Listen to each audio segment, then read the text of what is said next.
Selamat pagi buat anak-anak ibu semua. Baik, kita lanjutkan materi kita hari ini masih mengenai vektor ya, yaitu penjumlahan vektor dengan metode analitis. Karena menurut ibu masih banyak yang kurang dipahami ya, makanya ibu ulangi kembali bagaimana cara menggunakan metode analisis ini. Komponen vektor adalah komponen yang menurut diagram Kartesius ya, yaitu komponen arah X dan komponen arah Y. Begitu ya, bisa kamu lihat di gambarnya ya nak. Yang mendatar dia adalah sumbu X, sedangkan yang vertikal dia adalah sumbu Y, begitu ya. Jadi apabila ada suatu gaya F, maka kita uraikan dia terhadap sumbu X dan sumbu Y. Nah, misalnya di situ gaya F-nya bernilai 10 Newton, sedangkan alfanya atau sudut yang dibentuk F terhadap Fx itu adalah sebesar 30 derajat. Maka komponen vektor F adalah kalau dia terhadap sumbu X, maka kamu kalikan dengan cos, kan gitu kan. Nah, sedangkan kalau terhadap sumbu Y dikalikan dengan sin. Maka Fx adalah F cos alfa. Ya, F-nya tadi 10 dikali dengan cos alfanya 30 derajat, ya kan? Maka sama dengan 10 dikali setengah akar 3. Cos 30 derajat itu adalah setengah akar 3. Maka Fx adalah sama dengan 5 akar 3.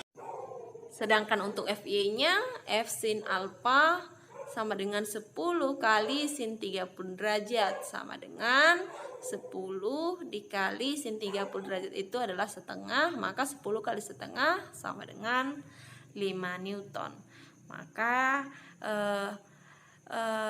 komponen gaya setelah kita uraikan, kita dapatkan nilai dari Fx-nya sebesar 5 akar 3 Newton dan Fy-nya sebesar 5 Newton.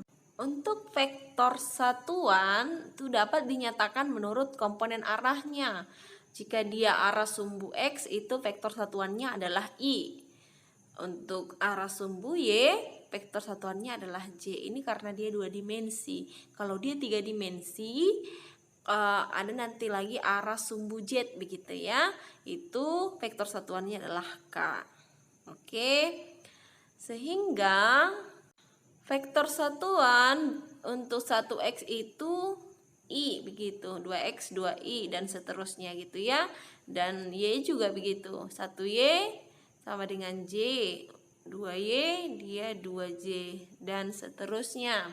Sehingga jika Fx-nya sama dengan Fi dan Fy sama dengan Fj, maka vektor F dapat dituliskan menjadi F sama dengan Fi ditambah Fj.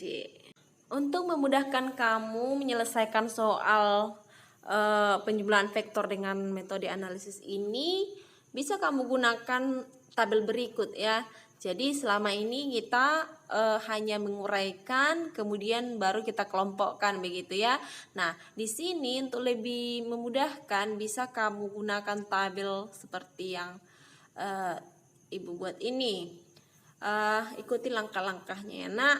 Nomor 1, masukkan besar vektor dan sudutnya pada tabel. Nah, lihat di situ vektornya apa-apa saja. Kalau ada 3 dia vektornya, masukkan F1, F2, F3, kan begitu ya. Nah, ini contohnya ada 2, berarti F1, F2. Hitung nilai Fx dan Fy masing-masing vektor, kemudian masukkan tabel kolom Fx dan kolom Fy. Caranya sama dengan yang kita buat ya, tetapi setelah dapat nilainya, kamu masukkanlah dia ke dalam tabel ini supaya lebih memudahkan kamu untuk mengelompokkan, begitu ya nak. Jadi kemudian jumlahkan pada kolom Fx serta pada kolom FY masukkan pada RX dan RY. Nah, di sini sudah ada tersedia kolom RX-nya dan kolom RY-nya, itu totalnya ya nak. Kamu jumlahkan semua F1, F2 terhadap X gitu ya, F1X, F2X gitu. Itulah RX nanti. Kemudian total dari FY itulah di kolom RY gitu ya. Nah, lalu hitung R menggunakan persamaan Pitagoras. Nah, R sama dengan akar dari RX kuadrat ditambah dengan RY kuadrat.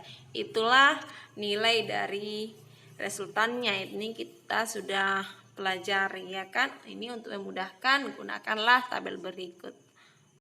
Oke, perhatikan contoh berikut. Nah, di soalnya ada 3 buah vektor, yaitu vektor A, vektor B, dan vektor C.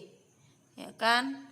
A nilainya adalah 20, B 20, C 40. Nah, kamu uraikanlah satu persatu kan. Besar sudutnya untuk yang A dia adalah 30 derajat, yang B dia 120 derajat, ya kan?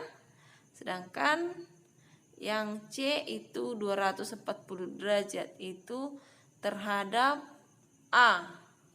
Atau supaya tidak bingung bisa kamu buat seperti yang sudah kita pelajari minggu lalu ya, dimana untuk yang A berarti dia terhadap sumbu X dia dikali cos 60 gitu kan. Cos 60 berapa nak? Setengah. Berarti Fx nya Fax sama dengan 2 kali setengah 10 gitu ya, sama saja ya nak. Jadi kalau untuk Fy nya kamu kalikan dengan sin 60 yaitu setengah akar 3, maka 20 dikali setengah akar 3 sama dengan 10 akar 3, sama saja ya nak. Jadi bisa kamu uraikan seperti itu, bisa juga seperti yang ada di tabel ini ya. Jadi hasilnya sama saja, caranya boleh berbeda-beda ya nak. Oke, jadi nanti akan dapatkan baik itu dengan menggunakan cara sendiri atau dengan menggunakan besar sudut yang ada di keterangan di gambar ini. Nanti kamu akan dapatkan untuk total dari sumbu X ataupun Rx itu sama dengan min 30, sedangkan untuk RY sama dengan 0. Maka resultannya yaitu dengan menggunakan rumus Pitagoras ya, karena yaitu R sama dengan akar dari Rx kuadrat ditambah RY kuadrat, maka R sama dengan 30 ya. Jadi setelah kamu kuadratkan itu nanti akan menjadi 30 karena RY-nya sama dengan 0. Oke, jadi itu saja dulu untuk hari ini. Jika masih ada yang kurang kamu pahami, silahkan kamu tanya kepada ibu ya nak. Oke, sekian untuk hari ini. Selamat pagi dan sampai jumpa minggu depan.